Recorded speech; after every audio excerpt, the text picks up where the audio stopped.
Medveď, vlk, zajac a líška idú hrať karty. Medveď hovorí: A neže to bude švindľovac, bo mu rozbijem to tu jeho ryšavú papuľu.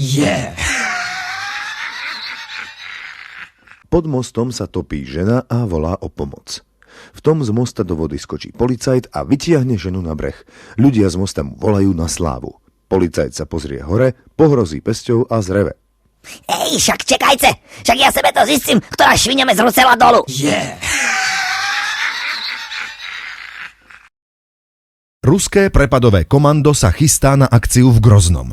Veliteľ povie: Kto prinesie 2 hlavy čečenských teroristov, dostane týždeň voľna a liter vodky. Lietadlo odštartuje.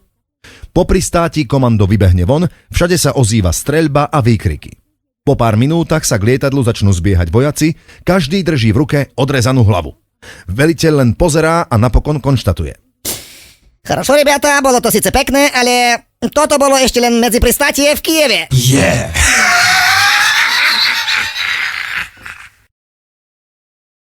Na zahraničnej služobnej ceste sa ruskému vojakovi pokazili hodinky.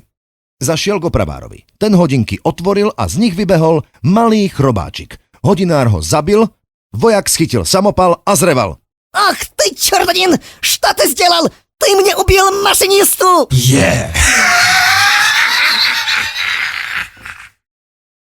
V Moskve príde hladný manžel domov a zazvoní. Otvára mu neznámy chlap v trenírkach, ktorý sa ho pýta: Ты кто? Ja, manžel. Ну что хочешь? Кушать. Вчерайший борщ будешь? Будем. Так приходи завтра.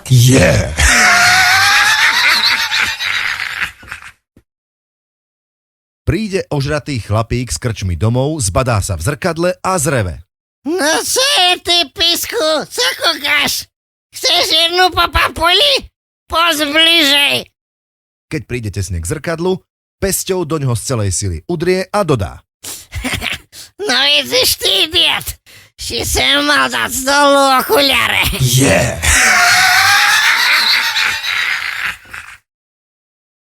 Opitý chlap močí na stenu budovy.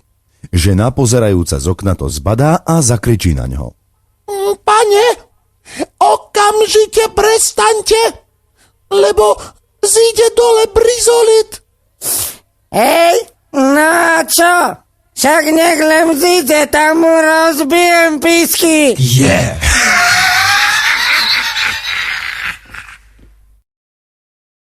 V cirkuse vrcholí hlavné číslo. Krotiteľ strká svoj út priamo krokodílovi do papule. Potom ho ešte niekoľkokrát udrie pesťou po hlave, ale krokodíl iba privrie papuľu a krotiteľa nezraní. Obecenstvo šalie, obrovský úspech. Potom krotiteľ vyzýva divákov: Nájde sa snáď nejaký odvážlivec, ktorý si to chce skúsiť. Odmena je $1000. Prihlási sa nesmelo jedna z prítomných dám a povie: No, ja by som si to aj skúsila, ale nesmeli by ste ma tak silno búchať po hlave?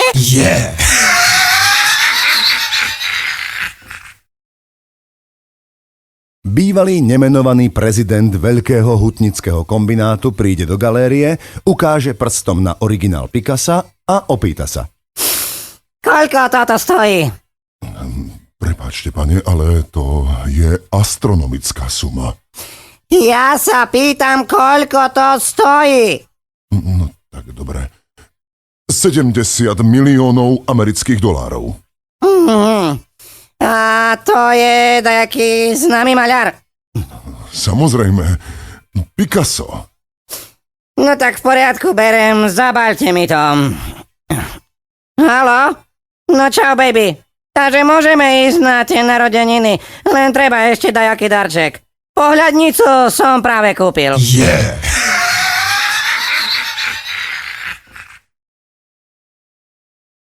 Pýtajú sa Baču: Hej, Bača, máš pekný kožuch. Kde si ho zobral?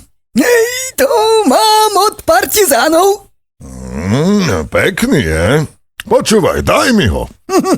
Aha, sám si zastrel.